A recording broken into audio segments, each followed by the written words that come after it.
Salut à tous, on se retrouve aujourd'hui pour parler du FC Barcelone en ce vendredi 12 septembre et on commence tout d'abord avec une petite surprise. Regardez à l'entraînement les gars qu'il y avait. Thiago Alcantara, c'est officiel, il est de retour au FC Barcelone. Il sera assistant d'Hansi Flick et de son staff cette saison. On en parlait ces derniers jours les gars qu'il y avait des chances, c'était même sûr en gros qu'il allait revenir. Ça y est les gars, c'est fait, ça a été officialisé par le club en gros que Thiago Alcantara revient du côté bien sûr du FC Barcelone, pas en tant que joueur, il aura joué 4 ans. De 2009 jusqu'à 2013 où il a remporté 10 trophées, mais cette fois-ci il rentre dans le staff tout simplement d'Hansi Flick. Donc bon retour bien sûr à Thiago Alcantara qui était présent lors du dernier entraînement de l'équipe. Les autres photos bien sûr de l'entraînement, Ferran Torres bien sûr en mode requin, on peut voir également Daniel Mo, on peut voir également ça doit être Fermin Lopez, on peut voir aussi Marc Bernal, tiens qu'on va parler un peu après, ou même Lamine Yamal, ou même Araujo les gars, Araujo qui a joué avec l'Uruguay il y a quelques heures en sélection, puis il était déjà de retour à l'entraînement, de retour de son service international. Araujo a voyagé entre les avions, les vols de correspondance et les aéroports pendant 24 heures d'affilée pour faire son grand retour bien sûr à Barcelone. Il a atterri à Barcelone et il est parti directement à l'entraînement et a même montré une forme physique au sommet de sa forme.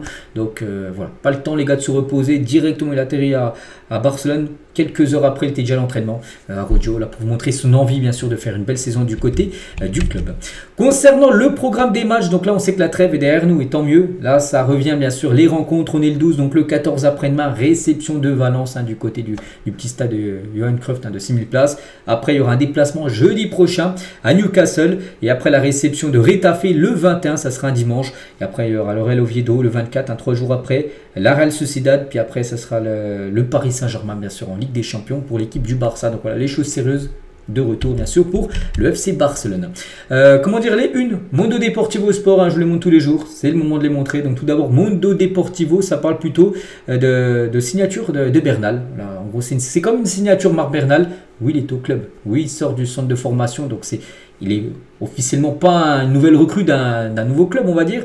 Enfin, il n'a pas été transféré, mais en gros, par rapport à son retour de blessure, c'est comme si c'était une signature tout simplement pour l'équipe d'Hansi Flick.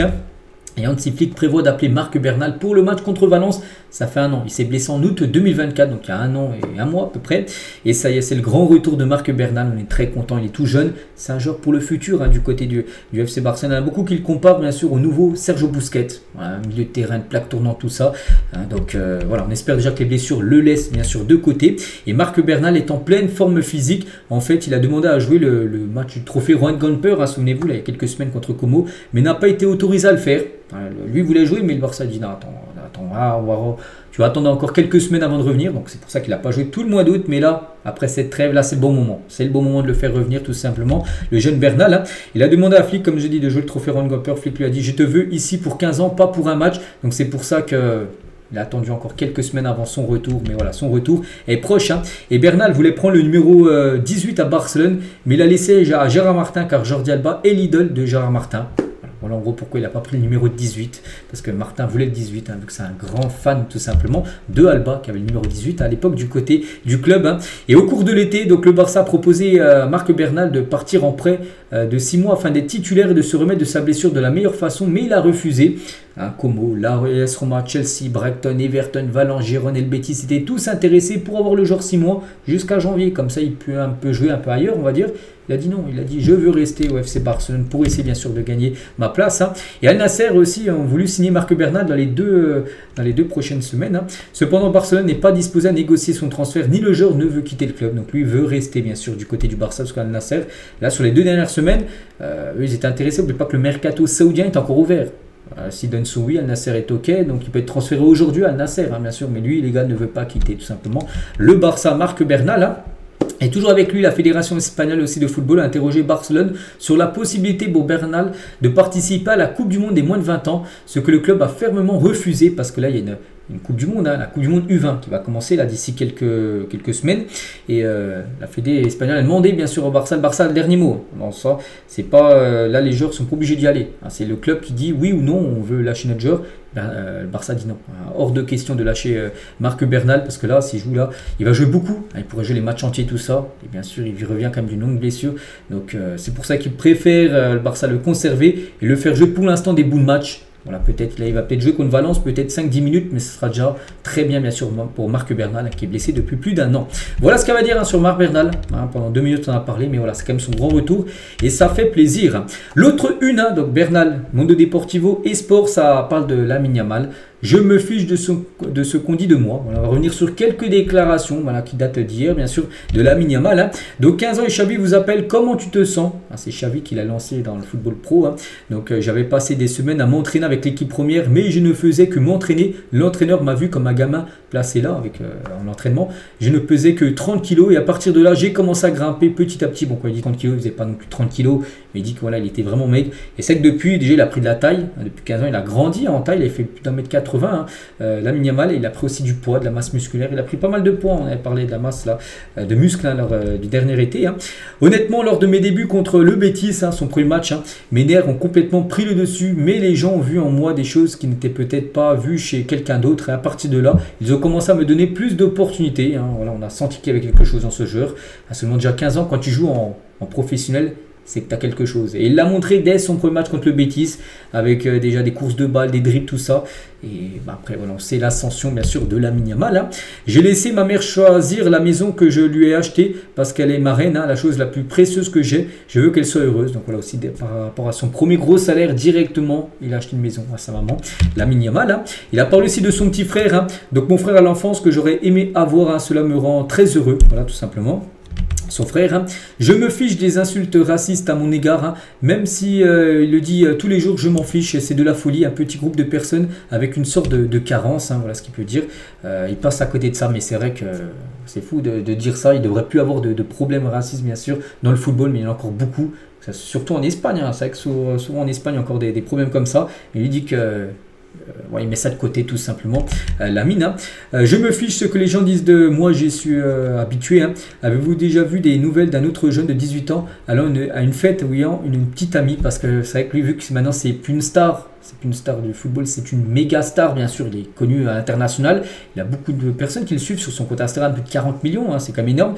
Et c'est vrai, quand il a fait sa fête d'anniversaire, ça a beaucoup fait parler, qu'il avait invité des nains, voilà. Et sa petite amie aussi, ça a beaucoup fait parler, qu'il avait une copine. Et il dit, les autres joueurs qui ont 18 ans, est-ce que quand ils font une fête d'anniversaire ou est-ce qu'ils montrent une photo avec leur copine, est-ce que ça fait autant parler que lui? Bah non, mais parce que maintenant il est super médiatisé. Lamine Yamal, c'est pour ça qu'il y a beaucoup de choses sur lui.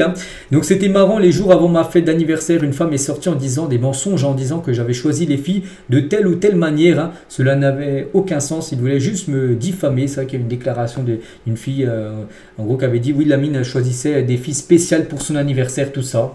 En gros, c'était totalement faux. Voilà. Même la fille avait dit que c'était fake, ce qu'elle avait dit. Qu'est-ce que ce collier, le gars qui l'interview, donc il a dit un chiffre 10. Donc Lamine l'a dit, un cadeau de la part de quelqu'un juste avant de m'offrir ce numéro de maillot. De qui? Un ami à moi. Voilà. Toujours avec Lamine Yamal, il a dit aussi par rapport à son quartier d'enfance, Rocafonda, où il fait souvent le 304, bien sûr, avec ses mains. Donc je vais faire don de 100 ballons de football à ma ville de Rocafonda, son quartier où il a grandi. J'ai grandi là-bas et parfois nous jouons 100 ballons. Donc voilà, il va faire plaisir à tous les jeunes, bien sûr, de son quartier d'enfance. Et en équipe nationale, donc il y a des joueurs de Madrid, de Barcelone, de l'Atlético Madrid, mais je vois que nous sommes arrivés à un point où nous entendons tous bien.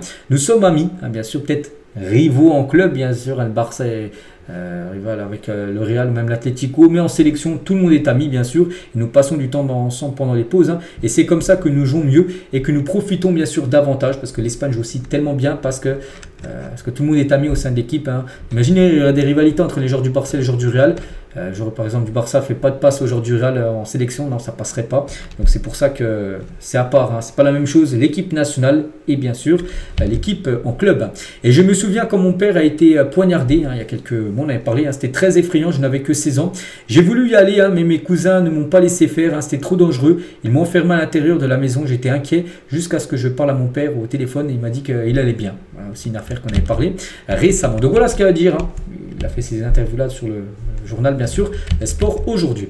On continue les gars, on revient sur le dernier match contre, je ne sais même plus c'était contre qui, Levante, voilà. Officiel, la CTA a confirmé que la main de Baldé contre Levante, c'était pas le dernier match, c'était l'avant, parce que le dernier c'était Rayo Vallecano, mais souvenez-vous le match contre Levante, il y a eu 2-0 pour Levante, puis le Barça a gagné le match 3-2, Mais ce penalty là de Baldé sur la main, donc en gros la CTA, ceux qui font l'arbitrage, tout ça, les règles, ils disent en gros, ils confirment qu'il y avait bien main, en gros de Baldé. Le défenseur augmente volontairement l'espace occupé par son bras. Et en gros, il n'y a pas eu d'erreur en gros d'arbitrage par rapport à cette situation là. Juan Laporta, nous retournons au Camp Nou dès que possible. Il parle encore du Camp Nou et voilà, ils reviendront dès que ce sera possible. Pour l'instant, on ne sait pas quand officiellement. Et l'absence de retour au Camp Nou provoque comme des tensions à Barcelone. Certains membres du conseil d'administration sont très critiques à l'égard de la gestion de cette question par le club, mais n'ont rien dit de peur d'être pris bien sûr pour cible. Et par exemple, un journaliste, il a dit le Barça annonçait un retour anticipé au Camp Nou, mais les promesses n'ont pas manqué. Le match de Gamper à 60 000 n'a jamais eu lieu. Normalement, le trophée Juan Gamper aurait dû être joué à domicile contre Como devant 60 000 personnes. Du coup, il n'y a même pas eu ce match au trophée qui s'est joué à domicile au Camp Nou. Et même 27 000 à la fin du mois de septembre est incertain. Le club doit fixer de vraies échéances, expliquer des limites, respecter les sociaux avec des prix justes et cesser de vendre des illusions, de dire oui, on va revenir telle date. En gros, il n'y a pas de retour sur cette date-là. Donc voilà ce qu'a pu dire, bien sûr, ce journaliste sur Juan Laporta. Et on finit aujourd'hui avec Eric Garcia. Être dans un club comme Barcelone, c'est prendre des responsabilités. Voilà, n'oubliez pas que Eric Garcia devrait, il est en fin de contrat en fin de saison et d'après ce dit, il devrait certainement prolonger du côté du FC Barcelone. On en finit avec lui aujourd'hui. On se retrouve nous demain, bien sûr. Demain samedi, on sera à la veille du match contre Valence. Allez, je vous laisse, je vous souhaite une bonne journée et à demain.